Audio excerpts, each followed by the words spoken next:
عشان كده حسبي الله ونعم الوكيل مش دعاء بالانتقام من حد، لكنك بتقول له أفوض أمري إليك يا وكيلي ويا كافيني، أنت ستكفيني ما أهمني وأغمني وما عجزت عن الحصول عليه. حسبي الله ونعم الوكيل، اكفيني يا رب يا حسبي. ده معنى حسبي الله ونعم الوكيل. قولها لما تكون مستضعف، قولها لما في باب يتقفل في وشك، قولها لما تحس انك انت ماشي في طريق وانت مش شايف اخرته عامله ازاي. اكفيني وانا مش شايف، يا حسبي يا وكيلي. السلام عليكم ورحمة الله وبركاته. ازيكم عاملين ايه؟ يا رب تكونوا بخير. النهارده جايه لكم بفيديو جديد، بس قبل ما ابدا الفيديو بتاعي حابه ارحب بكل الناس الامارات اللي دخلت القناه جديد. بجد اشتراكوا ده على راسي من فوق، وطبعا برحب بالامارات اللي معايا من قبل كده مكملين بلايكاتهم وكومنتاتهم. بجد ربنا يخليكم ليا يا رب، يديمكم في حياتي العمر كله، اللهم امين. بصوا بقى يا بنات، نقول بسم الله وندخل كده على المعركه ايه بسرعه بسرعه. اول حاجه بدات اعملها، بصوا ده كان قبلها بيوم، يعني المقطع اللي انا اخدت فيه سجاده المطبخ وحطيتها وغسلتها ده كان قبل تنظيف المطبخ بيوم. تمام. قلت بقى عشان ايه تلحق يعني السجاده كده تنشف، هي صغيره وهتنشف معايا بسرعه، بس انا كنت عايزه اغسلها عشان تاني يوم بقى انضف المطبخ كويس جدا كده وافرشها ايه على نظافه. فخدتها وحطيتها في الغساله وشغلت عليها الغساله، وبعد كده حطيتها في البلكونه تهوت. وتاني يوم بقى بدات ان انا ايه انضف المطبخ. اول حاجه بدات اعملها، بصوا بلم كل حاجه كده بتبقى على الرخامات. بصوا المطبخ كله بيبقى على الرخامات، كوبايات بقى والمعالق والاطباق وكله كده بيبقى ايه على الرخامات. فببتدي ان انا الم كل حاجه واحطها عندي في الحوض عشان اغسلها. معنى ان انا غسلت المواعين كلها اللي في المطبخ، انا كده خلاص شطبت المطبخ. بصوا هو المواعين عامه بيبقى يعني كركبه، فكركبه بيكون ايه كوبايات معالق اطباق الحلل. انتوا معايا؟ هتلمي كل الحاجات دي وتحطيها كده قصاد عينك على الحوض، وتبداي ان انت تغسلي حاجه حاجه وترجعي كل حاجه مكانها. بس كده شكرا، انت كده تقريبا خلصتي 3/4 المطبخ. الربع الاخير بقى اللي هو غسيل السيراميك والارضيات، وتلمعي مثلا المطبخ نفسه لو كان خشب او كان ألمونتان. فالحاجات دي كلها مقدور عليها وبتكون سهله، بس اهم حاجه ان انت تلمي بقى ايه الاطباق دي كلها وتغسليها وترجعي كل حاجه مكانها. بس كده. هو المطبخ بالنسبه لينا يا بنات بيبقى ايه مواعين من الاخر، يعني المطبخ بيكون مواعين. فبصراحه انا لميت كل حاجه زي ما انتم شايفين كده، وقلت ايه اغسلهم كويس وبعد كده ارجع كل حاجه مكانها. عايزه اقول لكم ان انا بقيت اكسل اطلع المطبقيه. انا عندي اصلا مطبقيتين، جايبه واحده من ايكيا اللي هي البيضه دي المشهوره، واحده تانية كانت عندي اصلا اوريدي، يعني كانت عندي. بس بصراحه من ساعه ما عملت البوتاجاز انا بكسل اطلعها، لان البوتاجاز بصوا مفيش يعني تقريبا كده اقل من شبر يعني ما بين البوتاجاز والحوض. المسافه والمساحه عندي يا بنات صغيره جدا جدا جدا. بجد مش قادره اقول لكم، هو المطبخ عندي اصلا انا مش عارفه هو ده اصلا تقريبا مترين ولا ايه، مش عارفه بصراحه. بس مفيش اصلا، وده المكان الوحيد اللي انا احط يعني لقيت احط فيه البوتاجاز. مش هينفع احطه في اي مكان تاني، لاني انا اصل في ناس بعتت وقالت لي يا هبه البوتاجاز هيبوظ عشان جنب الحوض. طبعا انتوا معاكم حق، وانا عارفه ان هو مش يعني مش صح ان انا احطه جنب الحوض، بس انا عايزه اقول لكم ما هو لا هحط البوتاجاز جنب الحوض لاحط الميكروويف هو اللي جنب الحوض. طب الميكروويف دي كهرباء برضو يا بنات، فانا يعني البوتاجاز يبوظ ولا انا اموت؟ فلا انا بصراحه لقيت ان انا احط الميكروويف، اي مثلا عيل جاي يسخن حاجه بتاع ويحط في الميكروويف ويبقى فيه ميه يتكهرب ولا حاجه، فقلت لا ربنا يحفظ ولادنا جميعا. فبصراحه قلقت، فعشان كده انا قلت مش مشكله البوتاجاز لو راح يعني وباظ، يلا فدا ولادي وفدايا، بس اللي احنا حد يتكهرب فيهم ولا حاجه لا. فانا بصراحه لحد كده ولا، فقلت لا خليني بقى مش مشكله احط البوتاجاز هو اللي جنب الحوض، واخلي الميكرويف مكانه عادي اللي هو جنب البوتاجاز. فانا بس حبيت اقول لكم في الفيديو عشان جالي اكتر من كومنت يا هبه البوتاجاز هيبوظ عشان انتي حطاه جنب الحوض. ما هو ده المكان يا بنات الوحيد اللي عندي والله. انا ما عنديش مكان ان انا اقدر احطه في اي مكان تاني، يعني كل الرخامات مفيش اصلا رخامات عندي. انتوا معايا؟ الرخامات كنزة جدا، وبعدين عمرها ما هتاخد المساحة بتاعة البوتاجاز. فعشان كده انا حطيته في النص زي ما انتوا شايفين بين الحوض وبين الميكرويف.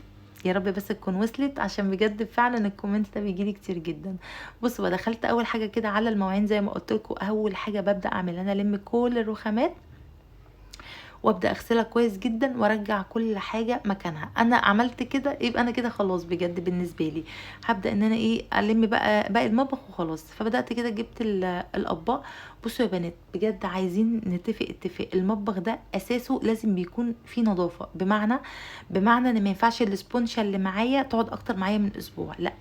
بصي يعني انت في الاسبوع كده تستعملي لك 2 3 بجد والله العظيم. يعني معلش تعالي على نفسك كده وغيري الاسبونشه باستمرار، لان ده يعني الاطباق دي يعني بصوا صحتنا عامه. اي حاجه يا بنات بنستعملها اكل وشرب بجد لازم تهتمي بيها جدا جدا جدا، عشان صحة ولادك وعشان صحتك وعشان صحة جوزك.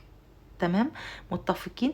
عشان ما ينفعش ان انا بصوا في ناس بجد انا والله العظيم انا بشفق عليهم، يعني ان هم الناس اللي بيهملوا قوي قوي في الحاجات دي.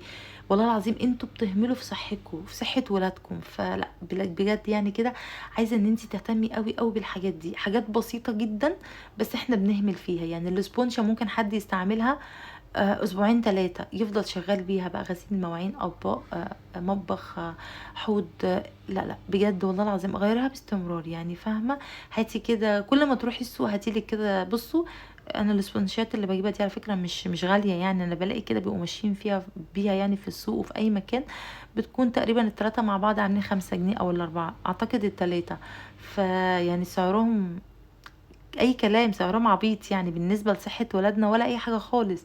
فانا بس حبيت برضو الفت نظرك للنقطه دي، عشان زي ما قلت لك في حاجات بتبقى بسيطه جدا بس تايهه عن بالنا. يعني في ناس اول ما تسمع الفيديو ده هتاخد بيه، يعني هتاخد بيه وهتعمل بالنصيحه اللي انا قلتها لها.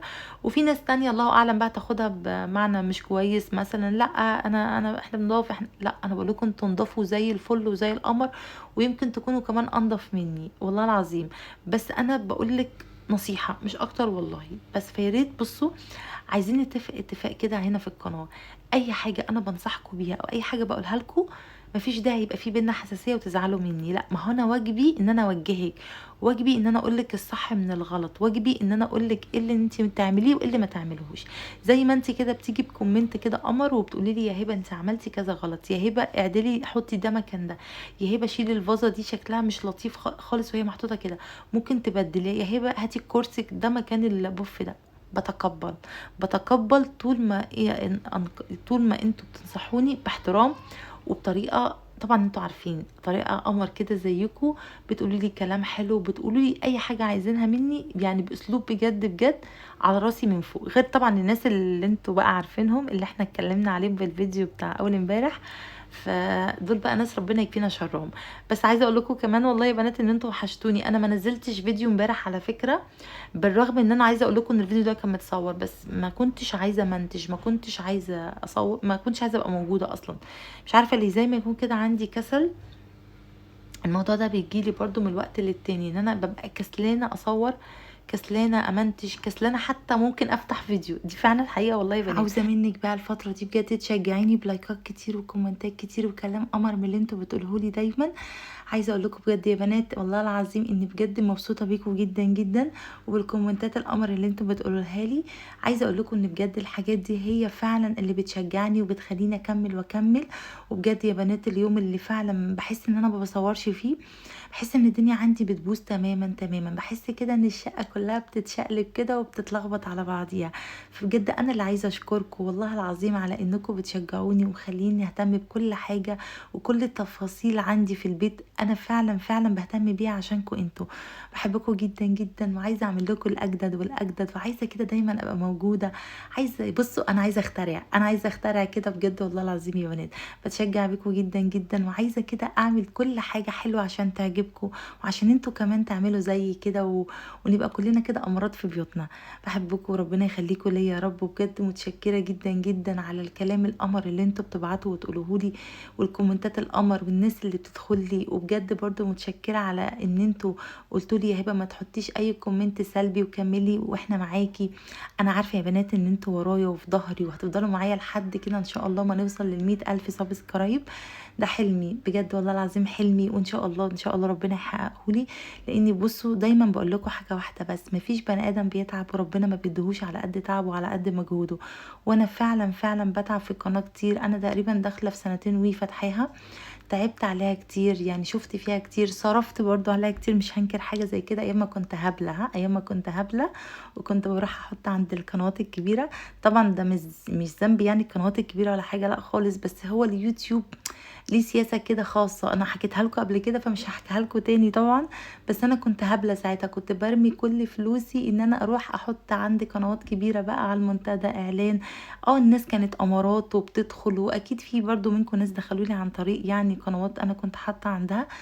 بس في ناس تانية برضو يعني بتدخل مجرد بس ان هي حابة صاحب القناة، لكن هي مش حبا فيا، فاكيد مش هتستمر معايا واكيد مش هتكمل معايا. فانا دايما بقول الموضوع ده عشان ما حدش يطلع اهبل زيي ويضيع كل فلوسه في الموضوع دوت. عايزة معاكي فلوس كده محيرينك وعايزة مثلا تصرفيهم على القناة، ماشي ماشي مفيش مشكلة، بس اصرفيهم في حاجة مفيدة. زي ايه؟ ان انتي تعملي بيهم فيديوهات، بمعنى ان انتي تجيبي ديكورات في البيت منها، ان انتي هتستفيدي في البيت عندك، وفي نفس الوقت ان انت هتقدري تعملي فيديوهات حلوة كده ومشجعة، وطبعا هتعجبكم. بس كده. فانا بجد دايما بتكلم في النقطة دي عشان خاطر في قنوات كتير جدا بتقولي ايه اكتر ايه اكتر قناة لما حطيتي عندها جالك منها مشتركين، ايه اكتر قناة استفدتي منها يعني لما حطيت عندها عملت عندها اعلان. ولا اي حد خالص والله يا بنات، طبعا كلهم امارات برضو يعني فاهميني. دخل ناس كتير من قنوات كتير محترمة، بس ما فيش استمرارية، يعني ما فيش متابعة. انتوا معايا؟ فعشان كده انا دايما بقول لكم ان انتوا يعني ما فيش داعي ان انتوا تفضلوا ترموا فلوسكم في حاجة مش هتجيب نتيجة. يعني النتيجة الحقيقية هتيجي لما تجتهدي في قناتك وتشتغلي عليها. بصي، نزلي كل يوم فيديو، نزلي كل يوم فيديو، وان شاء الله ربنا هيكرمك. انا والله العظيم يا بنات، والله انا فعلا، بصوا انا بصحى بقعد افكر، طب النهارده انا هصور ايه، طب النهارده انا هنزل ايه. انتوا فاهمين انا بقصد ايه؟ بصوا انا بصحى، انا بصور الفيديو عقبال ما اصور وامنتج واحمل، يعني على بكره اروح منزله. يعني انا بصور قبلها بيوم، كل الفيديوهات اللي انتوا بتشوفوها دي بتكون متصوره قبلها بيوم، باستثناء فيه ممكن مثلا يوم اجي على نفسي شويه شويتين 3 كده وتلاقيني صورت فيهم مثلا فيديوهين، احط مثلا واحد عندي كده احمل واحد، والتاني مثلا لو كنت تعبانه، لو كنت مثلا خرجت اي حاجه اهو بينفعني. انتوا فاهمين انا عايزه اوصل لكم ايه؟ بس بجد يا بنات، فعلا التصوير مش بالساهل. انا زي ما دايما بقول لكم، انا لو هعمل المطبخ ده من غير تصوير مش هياخد مني ساعة، بجد فعلا حقيقة. بالتصوير ممكن مثلا لو بقى هقلبه كده واشقلبه كله على بعضه، ممكن والله العظيم بياخد مني 5 6 ساعات. انا احيانا، بصوا انا اصلا بطيئة، يعني انا بطيئة في التصوير، مجرد بس ان انا يعني احط الزاوية بتاعة الكاميرا واظبط هنا واظبط هنا وابدأ ان انا اصور، ده بيبقى واخد مني كده تلت ساعة نص ساعة، عقبال بقى ما اشوف الولاد عايزين ايه وبينادوا عليا وضربوا بعض، واروح افض المشكلة، ومسكين في خناق بعض واروح برضو افض المشكلة وعايزين ياكلوا وعايزين يخشوا ياخدوا شاور يستحموا يلبسوا ويغيروا. انا بتعب يا بنات. فبجد محتاجة منكم بقى بصوا فجروا كده، يعني الزرار بتاع اللايكات، بجد حطي اللايك، حطي اللايك، والله ما هتخسري حاجة. يعني حطي اللايك، انت كده اول ما تدخلي في الفيديو حطي اللايك والكومنت القمر وشوفي الفيديو، وان شاء الله هتستفادي منه والله العظيم. انا فعلا بحبكم وعايزه كده بصوا افضل معاكم على طول، انا كده هفضل معاكم على طول يعني ان شاء الله، طبعا ده باذن ربنا، لاني فعلا بحبكم واتعلقت بيكم جدا جدا وعملت منكم صداقات كتير جدا. انا اصلا بصوا في الطبيعي ما عنديش اصدقاء، يعني انا في الطبيعي كهبه اصدقائي يتعدوا كده على الصوابع. فبجد انا يعني مبسوطه جدا جدا ان منكم عملت صداقات. ناس كتيره جدا بتكلمني، بصوا انا مش هقول اسماء عشان ما انساش اسم حد، بس هم عارفين نفسهم اللي دايما بيتواصلوا معايا على الانستا ودايما بيبعتولي وبنتكلم وبنحكي، وبص بقى بنقعد نسهر مع بعض كده. يعني انتوا معايا، فبجد انتوا امارات والله العظيم يا بنات، انتوا كلكم كده امارات، وانا بعشقكم عشق كده، بعشقكم عشق. انتوا الحته كده اللي في قلبي اللي مستحيل تخرج ابدا ابدا، فربنا يخليكم ليا يا رب. انا رغايه، وفي ناس بتقول عليا رغايه، بس عادي اللي يقول مفيش مشكله. مش انتوا مبسوطين برغي دوت؟ ده يكفيني والله بجد، ده يكفيني. عارفين يا بنات لما بحس كده ان كومنت سلبي بيجيلي كده هيضايقني، انا مش حاجه بتضايقني عامه يعني، بس اللي هي مثلا كتبته ده عايزه تضايقني، طب ليه بتعملي كده؟ والله العظيم انا لما بتضايق عليها هي، مش بتضايق يعني من كومنت اللي هي بعتهولي خالص، هو اصلا ما بيأثرش فيا. انا بتضايق على ان في حد في الدنيا دي بياخد ذنوب للدرجه دي. طب انت ليه بتعملي كده في نفسك؟ يعني لما تروحي وتقولي لحد كومنت وحش، طب ليه؟ هتستفادي ايه؟ هتستفادي ايه غير انك هتاخدي ذنوب؟ ما تسيبي يعني. بصوا كلنا يا بنات مفيش حد فينا كامل، ومفيش حد بقى بصوا كلامه كله واو، لا، كلنا بنتلخبط وكلنا بنقول كلام بيطلع مننا كده متلخبط، زي ما انا دايما بطلع كلام متلخبط. او كلنا بصوا بيبقى في كلام معين كده ثابت في لساننا بنكرره كتير، بس عادي يعني، مفيش تنمر يعني، انتوا معايا؟ مفيش حد يتنمر على حد، الحاجات دي مش كويسه يعني. فبجد والله العظيم يا بنات انا عشان بحبكم، الناس اللي هي بتحب ان هي تتنمر على حد او تفضل تتريق عليه او تاخد كلمه بيكررها كتير. على فكره في ناس بتقول برضو وبتاخد الكلام اللي انا بقوله ده وبتقوله لي في كومنتات، بس هي بتقوله بطريقه اللي هي بنضحك مع بعض بطريقة هزار، بنتكلم مع بعض، بتقبله منهم جدا. بصوا بقى يا بنات، هو ده الفيديو بتاعي النهارده، وده كان الشكل النهائي للمطبخ بعد بقى ما ايه، بصوا فورته، نضفته جدا جدا كده ورتبته وحطيت كل حاجه مكانها وظبطت كل حاجه فيه زي ما انتم شايفين كده. بجد النظافه يا بنات فعلا بتدينا راحه نفسيه غير عاديه. يلا بقى قومي كده شوفي المطبخ عندك محتاج ايه وظبطيه ورتبيه ونضفيه، واي حاجه محتاجه تتغسل فيه اغسلي كده ونوري مطبخك. بجد احنا امارات ولازم كمان بيوتنا كده تبقى ايه، نظيفه وجميله زينا.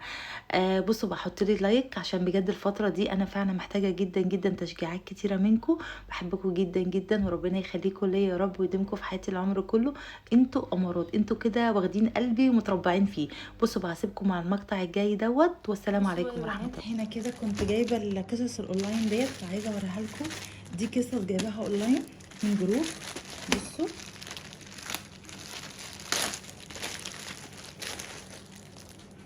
اهي، بصوا دي قصص الانبياء. فبجد بصوا انا جايباها اصلا عشان القصص دي، بجد بجد مشتاقه جدا جدا نقراها للولاد. قصص الانبياء 10 اجزاء. وهنا دي قصص برضو قصص انبياء. بصوا هي كلها كده تقريبا. هنا اصحاب الجنه، دي حوارات الغابه، دي قصص عاديه. دي الاسلام، اسماء الله الحسنى هنا، تمام. وهنا برضو الاسماء الحسنى. بصوا بقى انا جايبه اصلا عشان قصص الانبياء، بجد بجد من يعني انا بجد متشوقه جدا جدا اقرا دول. بصوا تعالوا كده نفتح مع بعض ونشوفهم. على فكره ده مش اعلان، انا اشتريتهم لما كنت بسرع عادي كده على الانستا وشفت يعني جروب كده بيبيعهم فاشتريتهم. بصوا محمد عليه افضل الصلاه والسلام، عيسى، ابراهيم، يوسف، هود، يونس، صالح، موسى، ادم، نوح. هبدأ بايه؟ قصة سيدنا، مش عارفة انا محتارة بين سيدنا ادم وسيدنا محمد، بس انا هبدأ بقصة سيدنا محمد. هقراها ان شاء الله للولاد النهاردة. بجد بصوا انا مبسوطة جدا جدا جدا، وانا اصلا طلبت القصص دي عشان قصة الانبياء يعني، فاهميني؟ فيه برضو تعالوا نشوف برضو دول ايه. بصوا ادريس، لوط، اسحاق، اسماعيل، شعيب، يحيى، زكريا، ايوب، داود، سليمان. بجد يا بنات انا مبسوطه بيهم جدا جدا جدا. هقراهم وهقول لكم رايي فيهم ايه. بصوا هو العرض ده كله كان عامل 300 بالشحن اعتقد 340 جنيه، ف بصراحه مش خساره يعني، احنا بندفع مبالغ كبيره جدا جدا في حاجات تافهه. فانت لو جبتيهم للاطفال عندك كده وقريتها لهم كل يوم كده، خدت لهم قصه وقريتها لهم، والله العظيم حاجه حلوه جدا جدا. هيعرفوا يعني بصوا قصص انبيائهم دي حاجه كبيره جدا جدا.